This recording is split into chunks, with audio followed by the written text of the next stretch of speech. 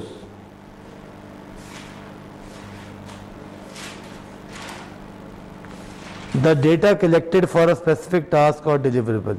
For example, patient billing and admitting, the number of inputs, output, inquiries, files and interface along the expected complexity rating.